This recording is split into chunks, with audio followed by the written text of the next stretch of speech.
No one gives a shit about legal documents. If 100%. If you're running your law firm based on the fact that people care about legal documents, they actually don't. They care about losing money.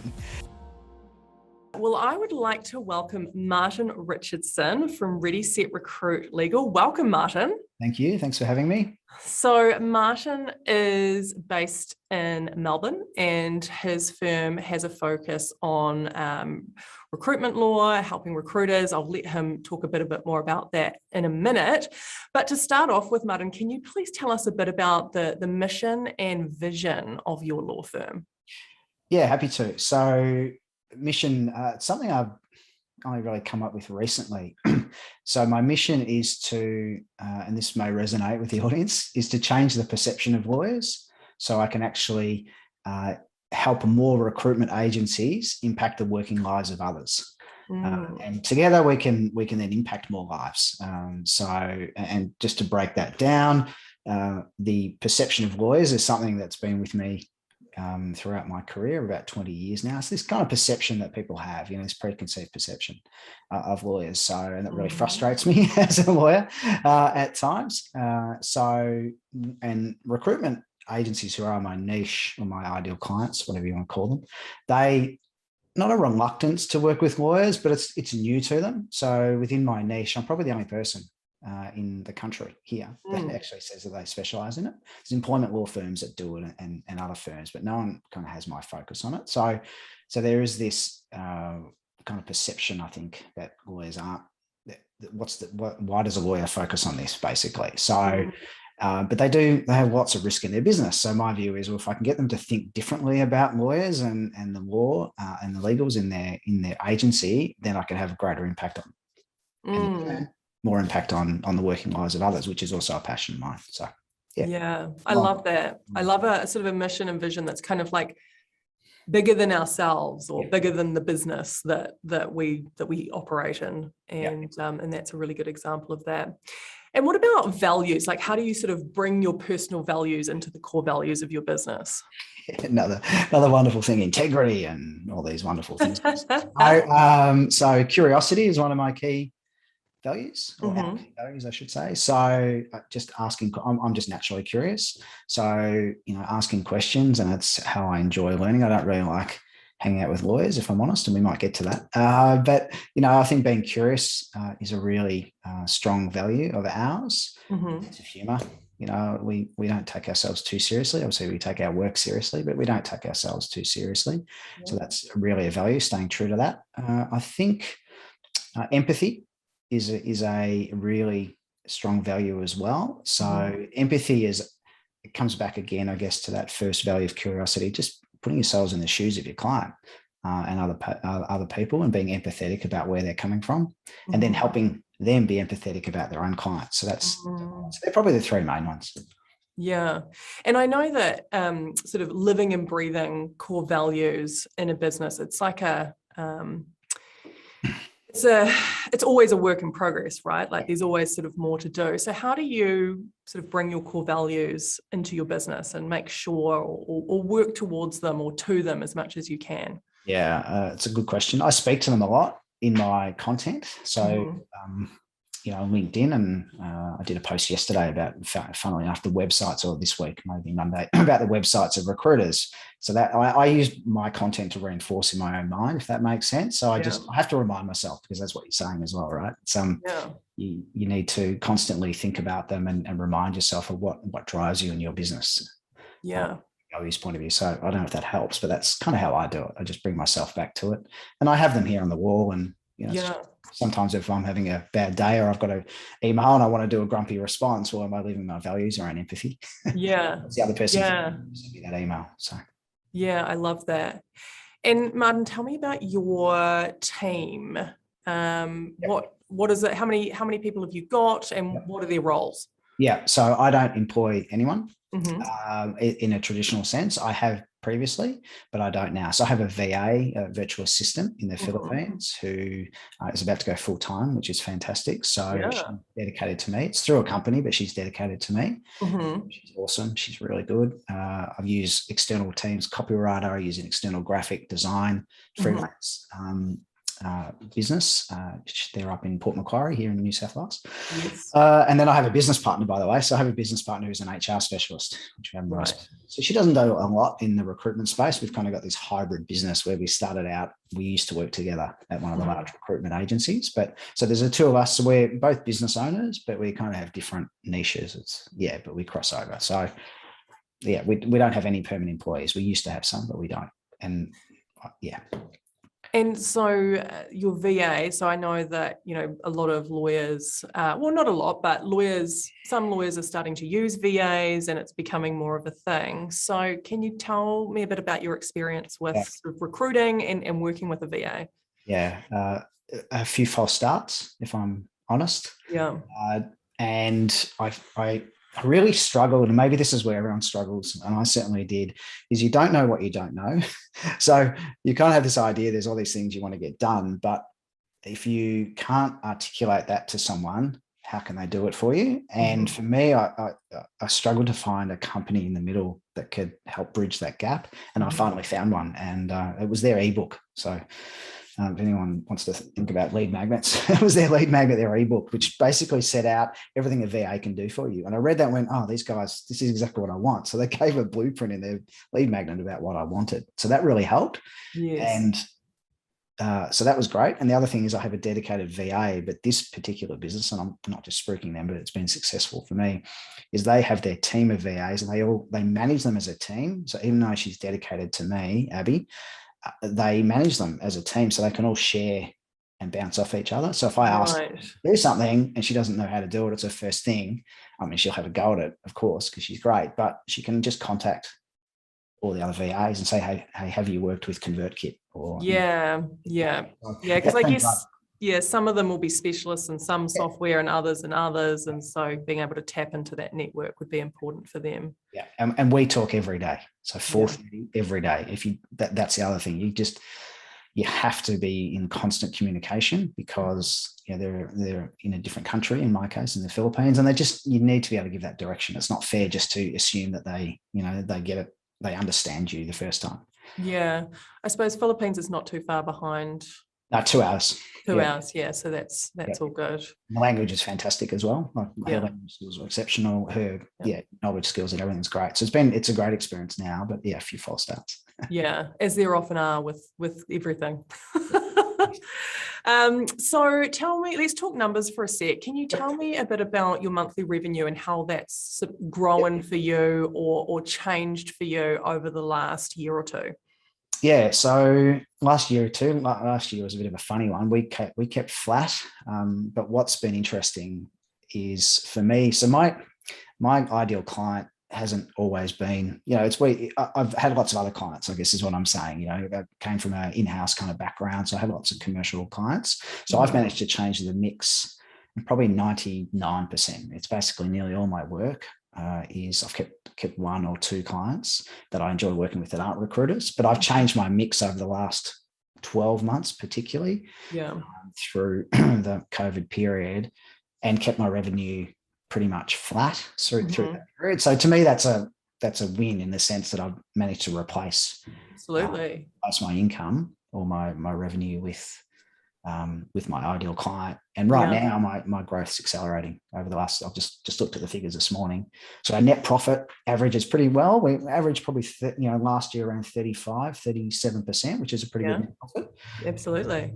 Dipped at the moment this quarter. I had a look at the results. I'll be transparent. It has dipped, but they're extra costs bringing in VAs and I've had extra graphic work and we've had extra costs in the business. My partner's having a mix up, or as in she's changing up her mix as well. So, but we're tracking from a revenue point of view pretty well, which is really good. Awesome. And just speaking about your ideal client, so you've got a very specific ideal client. So can you sort of explain, like I know that it's recruitment companies, but I know that there's more to it than that. Yeah, they don't. But so recruitment and staffing, as you would say. So you think of recruitment in the traditional sense of people finding you permanent roles. That's not a huge part of my business. So most of the demand for me is around this, what I call the staffing. So the contracting, the contingent labor. Right. I only do white collar professional. So I don't work with agencies in the blue collar traditional warehousing logistics space, because the employment law is so complex, frankly. So it's white collar IT, a lot of medical. I work with a lot of medical recruiters now, so doctors, nurses. So it's just helping them with their staffing side of their business. So it's all of their contract needs, advisory needs, it's privacy, contract. There's some safety stuff in there. There's general employment. I don't go into the adversarial stuff. So the whole raft of things that touch their business. It's quite a unique business model, because there's an agency, a client, and then you'll have a worker. But the worker is employed by the agency in most cases, and then provided to the client. So it's quite a unique service model. Yeah, right.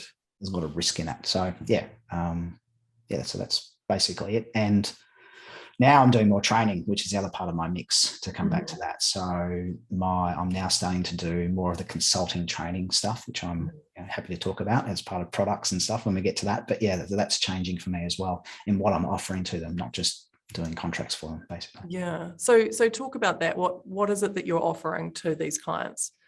And probably good. I missed the intensive last week, sorry, because ironically I was doing a pre-launch. Pre-launch Mark II, I think. So it's looking at what I do for the agencies has made me, and it takes time, I guess, for most, made me realize that they don't give a, can I swear? They don't give a crap about legal documents. You can totally swear. Right. I've said several times today. Well, I don't think anyone gives a shit, right?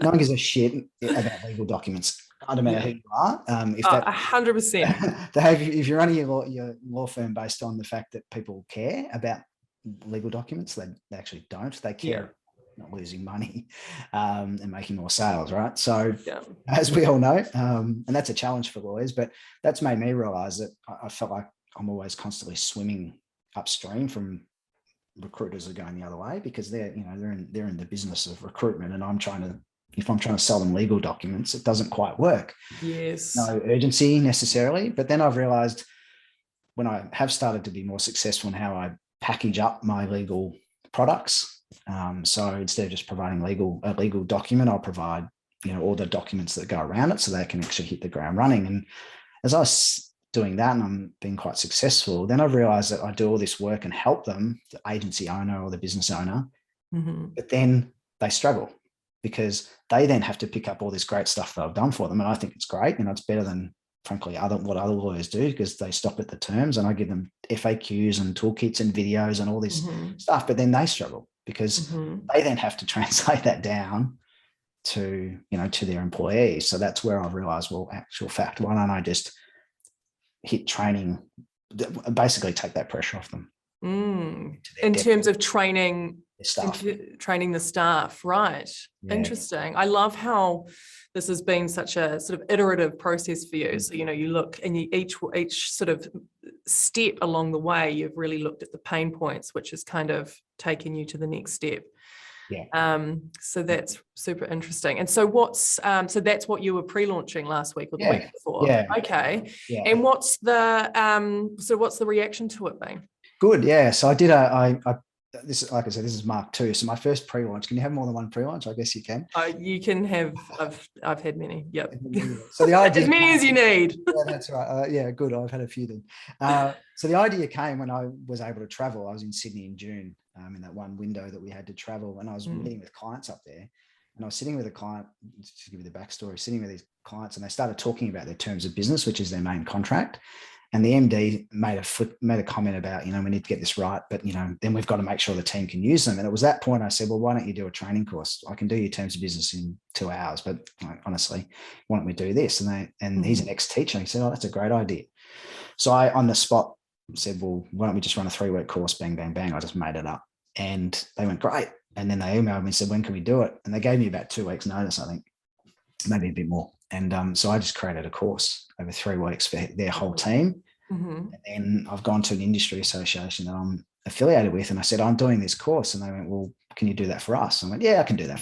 So now I've expanded that, and that's what I've kicked off on the second pre-launch. So instead of being with one recruitment agency, I've now got more content. So I've had to create a little bit more content, but it's now a participants from all different agencies. So it's a slightly different thing, but we put that out and only members could. We set it to 20. And I think we've got 17, which is great. And I'm getting paid for this, by the way. So Yeah. I'm getting paid to pre-launch. And I've had others who say, well, I'm not members. So when you're ready, when are you going to launch this, and when can we get access to it? So there seems to be demand, which is great. So, but I'm getting, I said the pre-launch, I'm getting paid to create my material as I go, as you've done quite successfully, in different ways, I'm sure. So. Yeah, that's awesome. And so with the course, so it's an online course. Is it sort of, are there like live workshops, or is it all recorded? How does it work? It's live. So I'm doing it live. Yes. So just because then that's when you get the best feedback, of course, isn't it? So doing absolutely. We're already getting feedback and going, okay, now I can tweak it. So yeah, I'm just doing it live. Tomorrow, I've done the session tomorrow a couple of times already. So that one will be, I'm pretty comfortable with. Next week is a brand new module. I've never done it for anyone. So next week I have to do live because I really want to see how it goes. And you just get you get so much more feedback, the questions you ask, which is really important, and make sure you're prompting questions. But I think the first one, just to give the example, the first one I did, the first question in the first session I asked, I did a pre-workbook. So that's the other thing like you've done, give them nice workbooks. It always makes it seem great experience. So the first question was, what do you love about your role? And I had a preconceived notion that the answer would be helping people find jobs, getting people into work. And it was in the chat. The chat went, this is literally the first 2 minutes. Money, money, money, money, money, money, freedom, money. So I saw that, and because I was live, it completely changed in that instant how I delivered the rest of that hour. Not completely, but it gave me the context for how I deliver the material. If I didn't do that, I would have been banging on about, the impact on lives, and that wouldn't have resonated with any of them because they're all young consultants on commission focused on money. I know. It's funny how when we try and look at like what results our clients want to try and get the positioning and the pitch right for things, and how we think it's all these different things, but really it comes down to health, wealth, and relationships, pretty much is what everything boils down to. Yeah. Yeah. And we try and make it this thing, but really like you can't go wrong with kind of a focus on those three things. Yes. Okay. And so the course, and how long does the course go for? So this my plan is a 4-week, so a 4-module course, so 4 main modules. Yeah. So I'm delivering hour and a half, hour and a half, hour and a half. So that's what, 5.5 hours. Going to do my math. So they're 4 modules. So I'm doing it over 4 weeks. Yeah. And so is this centered around you mentioned before how you've got the terms of business document and you've got other documents sort of that go around it to help people be more successful with these products. So is the training course to help them implement all those things? Sort of. That's a great question. Yeah. So coming back to my mission and my values, I guess, I'm not really, I get frustrated by lawyers who try and teach people to be lawyers, if I'm frank. And again, I think that's my in-house background, maybe. I don't know. I know there's lots of people in your orbit that feel this way, but I personally get really frustrated when I see lawyers trying to turn their clients into lawyers. So for me, I don't do legal 101, and I certainly don't start with it. So the whole point of this course is to shift their beliefs. Again, not an unusual, I guess, concept in the world of courses and coaching, but I call them experiences. So I really set them up and have been quite successful with the feedback anyway. I really want to set up these courses, getting them to challenge their beliefs around the law, the perceptions of lawyers and the law, because I think until I do that, they just agree with me, but they don't actually agree with themselves, if that makes sense. Like they're saying, yeah, you're right. They're not saying, yeah, this is right for me. So I don't call them beliefs. I call them experiences. So it's not my job. I'm not an expert. I mean, these are all beliefs that I hear that, it's not my job. I'm not an expert. My client will walk away. It doesn't matter to me. It never happens. All these things that people think in business about the law, and particularly, my clients. So that's where I start to kind of answer. Then I go into the practical. Well, this is my experience and these are my war stories. This is, not how you negotiate an indemnity, but this is why it matters. And this is how you have the conversation. So I'm really big on getting them to be more confident in how they tackle these issues with clients, so they can get ahead of it. So my whole thing is leverage your legals to remove financial risk, win better sales, and don't piss off clients. That's it. They're all worried about pissing off clients as well. Yeah. So yeah. And then in terms, so that's sort of this new sort of course side that you are sort of exploring and pre-launching. In terms of your more done for you stuff, what do you offer there? Yeah. So my other, so I'm still doing a lot of that. So I've got where you and I started this whole journey, Claudia, is around these terms of business and what I've developed into this terms of business toolkit. So I have online toolkits. So I have DIY options now, which are available on my website, which I don't push that often, but they're there. So I've effectively created my done with you. Kristen Porter, she does it really well. The done by you, done with you, done for you kind of model. So the done by you, the done for you. So the fully customized thing, I've just picked that up and I've bundled it into a DIY solution with video training. All the documents are in the cloud. They're all Word format. There's just step-by-step training. So I've just taken that and put that on my website. And it's half the cost, less than half the cost of working with me. So I offer for those clients who want to work with me, and I say to them quite clearly, well, you can go and do it yourself, or working with me in a fully customized, you get more of me. But it's allowed me to actually price anchor as well, of course. So I still do that. I don't do as much of it because I'm trying to push them into the DIY solution.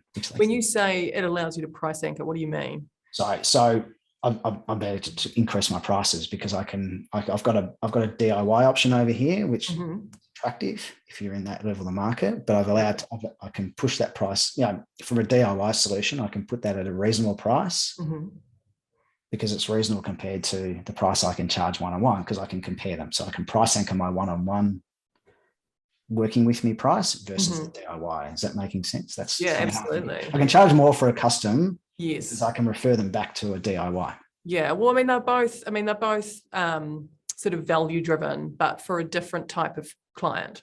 Yeah. Okay. And what would you say has been the most effective growth strategy that you've implemented to date?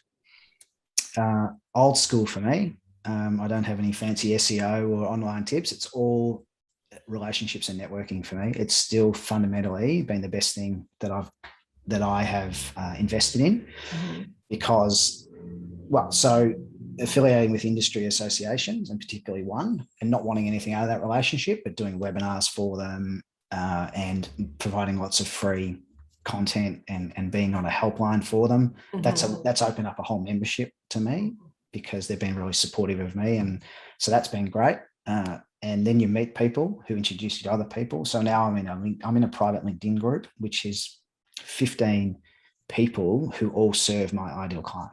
Right. So they're all, there's an actress who's a screen coach. There's a LinkedIn guru. There's M&A people. There's a psychologist, like performance coach. So all these people that I've been introduced to by just putting myself out there and meeting people, then I've created this kind of network of people who serve my clients. That's been the strategy. That's awesome. And how do you communicate to these referrers sort of who your ideal client is so they know who to send you and who not to send you, if you get what I mean? Yeah, I do. We just talk. Work. So again, I don't think there's anything, nothing too strategic or complicated. Yeah. The other thing is LinkedIn. So I have chased many shiny balls around lots of things, but I have realized that, well, it's obvious that that's where recruiters hang out on LinkedIn.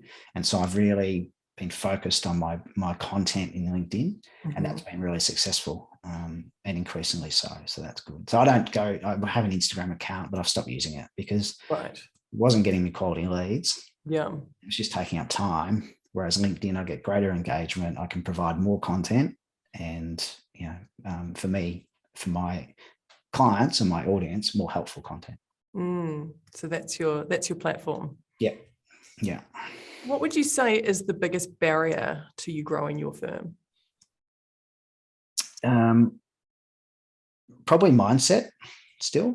So I might have even alluded to it. I think I caught myself before saying something about my clients not wanting not engaging with lawyers. So it's that right there is the mindset challenge for me of thinking that that there isn't an opportunity out there, that there's just having a scarcity mentality. So it's still a challenge for me. It's a bit esoteric, I guess, but I think that still remains my biggest challenge. And the second one would be getting distracted. Yeah, shiny objects, getting distracted. And then the last one, now it's popped into my head, is being comfortable. I think that's the barrier. As a lawyer, you're a lawyer and you do contracts, or you do whatever you do in your legal space. And when the money's coming in and the fees are there and you're in your comfort zone, that's actually a barrier to wanting to kind of go, well, how do I'll start next month. I'll leave that behind when I've got more money coming in the door, and that can be a barrier. I think sometimes you just got to do it. Definitely.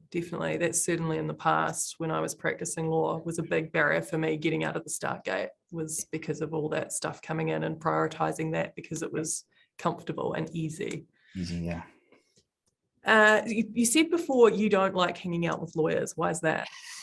Sorry, I shouldn't say. I've got lots of lawyers that are friends, but I love it. Many that have come through, through our connection, through Scale Up, and in fact, some of my best friends, in the legal space now, which is great. I think it's more that I just enjoy the business of business.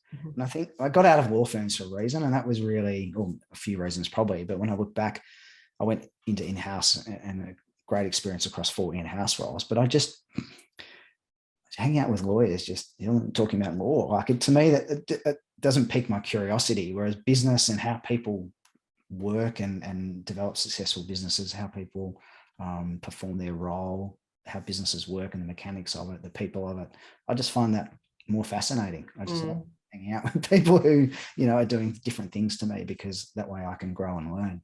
I totally get that. Yeah. Last question. It's a big one.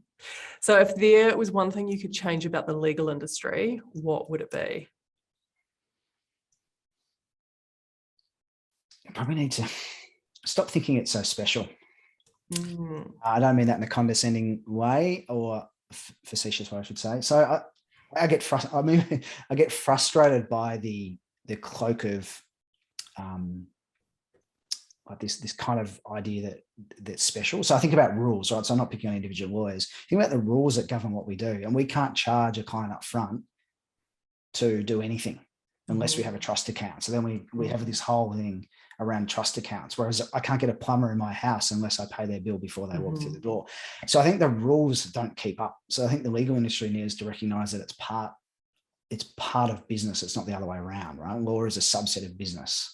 And if it holds on to these kind of traditions and these ways of doing business, then it just doesn't, it's going to continue to fall down. So that's, I think there's that. And I think the hanging out with lawyers, being worried about, I think the special thing is also being worried about putting yourself out there as a lawyer. We all kind of face that, and it's recognizing that it's not actually about you.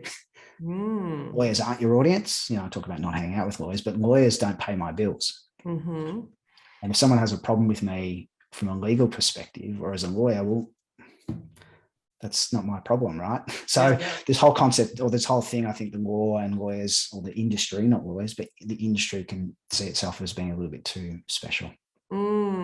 Yeah, I see that a lot with like sort of the legal awards. And I feel like if you can get an award, which will help you get in front of your ideal clients more, then absolutely go for the award.